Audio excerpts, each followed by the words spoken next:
তৃণমূলের আরও 4টি অ্যাকাউন্ট ফ্রিজ করা হলো। জানা যাচ্ছে ফ্রিজ করলো বিধাননগর সাইবার ক্রাইম থানা।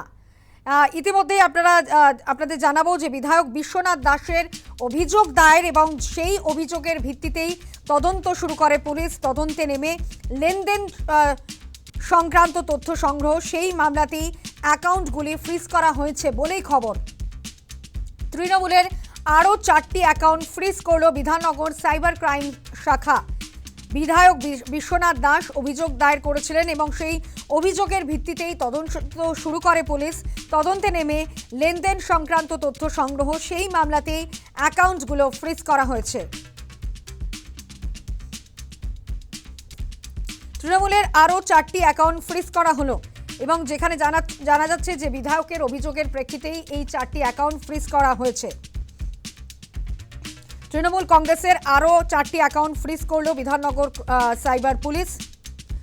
বিধায়ক বিশ্বনাথ দাসের করা অভিযোগের ভিত্তিতেই তদন্ত শুরু করেছিল পুলিশ এবং লেনদেন সংক্রান্ত তথ্য ইতিমধ্যেই সংগ্রহ করা হয়েছে। আমরা কথা বলবো, আমাদের সঙ্গে টেলিফোন লাইনে রয়েছেন আমাদের প্রতিনিধি মৌমিতা মিত্র।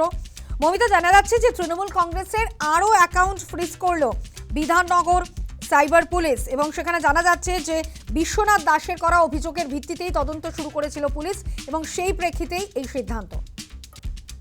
দেখো, একেবারে তৃণমূল কংগ্রেসের যে দলীয় অ্যাকাউন্ট রয়েছে একটি বেসরকারি ব্যাংকে, আমরা দেখেছিলাম যে এর আগে 3টি অ্যাকাউন্টকে ফ্রিজ করা হয়েছিল এবং মোট 440 কোটি টাকা এনফোর্সমেন্ট ডিরেক্টরেটের তরফ থেকে ফ্রিজ করা হয় এবং একাধিক অবৈধ লেনদেন এবং আর্থিক দুর্নীতির অভিযোগ উঠছে এবং পরবর্তীতে যেটা জানা যাচ্ছে যে ওই একই বেসরকারি ব্যাংকের আরো 4টি অ্যাকাউন্ট ফ্রিজ করা হয়েছে।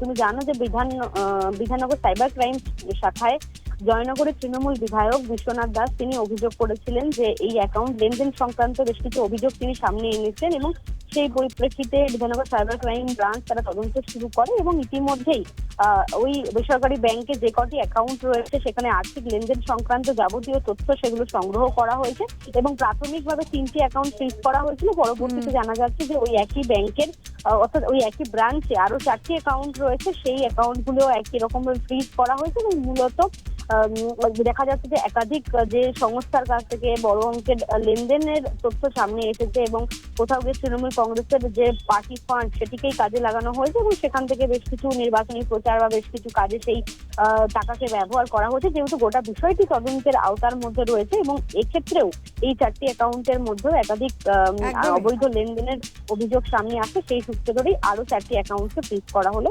বিধাননগর সাইবার ক্রাইম ব্রাঞ্চের তরফ থেকে। ধন্যবাদ মৌমিতা। আমরা কথা বলছিলাম আমাদের প্রতিনিধি মৌমিতা মিত্রের সঙ্গে।